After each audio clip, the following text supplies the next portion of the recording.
Hello friends, இன்றைக்கு கர்த்தர் நமக்கு கொடுத்திருக்கிற வாக்குத்தத்தமான வசனம் எபிரேயர் 10:35. ஆகையால் மிகுந்த பலனுக்கு ஏதுவான உங்கள் தைரியத்தை விட்டு விடாதிருங்கள். ஃப்ரெண்ட்ஸ், நம்ம இப்போது இந்த வசனத்தின் மூலமாக ஒரு கதை கேட்டு தியானிக்கலாமா? ஃப்ராங்க்லின் சின்ன வயதில் இருக்கும்போதே ரொம்பவே தைரியசாலியான ஒரு பையன். அவனுக்கு எதை பார்த்தாலுமே ஒரு பயமுமே இல்லாமல் தான் இருந்தது. அப்போ எல்லாரும் நினச்சிக்கிட்டாங்க, அவன் சின்ன பையன், அவனுக்கு என்ன தெரியும் அப்படின்னு எல்லாத்தையுமே ரொம்பவே அற்பமாக யோசிச்சுக்கிட்டு இருந்தாங்க. அவன் வளர்ந்த பிறகும் ஒரு பெரிய பாம்பு வந்தால் கூட அதுக்கு கூட பயம் இல்லாமல் அதை பிடிக்க போனான். அப்போது எல்லாரும் அவனை பார்த்து பயந்து போய் கத்த ஆரம்பித்தாங்க. டேய், என்ன பண்ணிக்கிட்டு இருக்கிற? அது பாம்பு, உன்னை கடிச்சிச்சுன்னா என்ன ஆகும்னு சொல்லி இங்கே இருக்கிற பெற்றோர்கள் மற்றவர்கள் எல்லாரும் பேசுகிறத கேட்டுகிட்டே இருந்தான். என்னம்மா, நீங்கள் தானம்மா சொல்லியிருக்கீங்க ஏசு கிறிஸ்து இருக்கும்போது நமக்கு ஏம்மா பயப்படணும்? நீங்கள் ஏன் இப்படி பயப்படுறீங்க? எதுக்கு இவ்வளோ கத்துறீங்க அப்படின்னு பேசினான். டேய், அது பாம்புடா, நம்மளை கடிச்சிரும்டா, அதுக்கிட்ட பேச முடியாது அப்படின்னு சொல்லி ஃப்ராங்க்லின்கிட்ட கத்துனாங்க அவங்க அம்மா.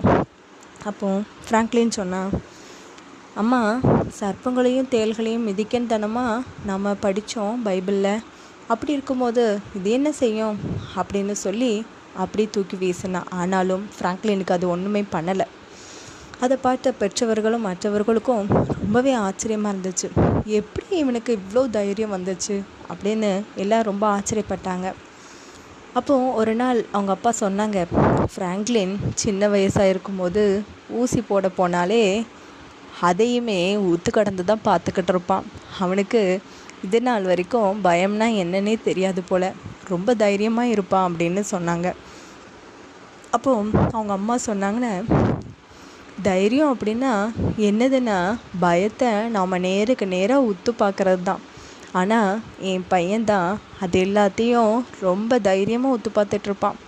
பயமா அப்படின்னா அதையுமே உத்து பார்ப்பான். அவ்வளோ பெரிய ஆளாயிட்டான்.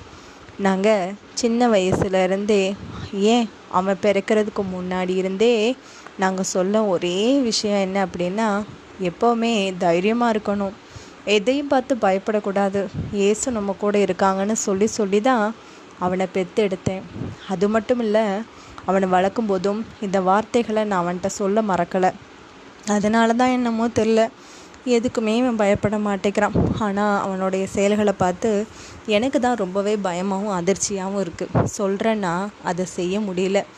ஏன்னா என்கிட்ட அந்தளவுக்கு கர்த்தருடைய பலன் இல்லை போல். என் தைரியம் அவ்வளவுதான்.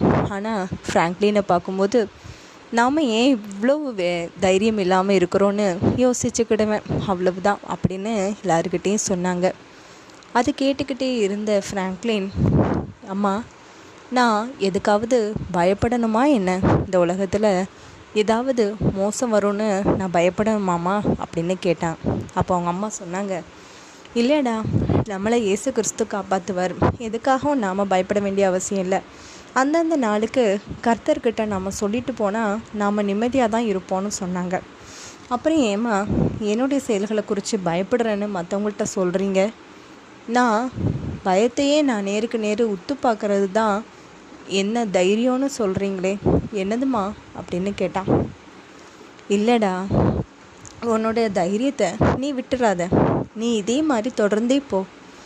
எதை பார்த்தும் பயப்பட வேண்டிய அவசியம் நமக்கு இல்லை. ஏன்னா ஏசு கிறிஸ்து உன்னுடைய ஆள் மனதுக்குள்ளே இருக்கிறார் போல். அதனால் நீ இந்த தைரியத்தை விட்டுடக்கூடாது.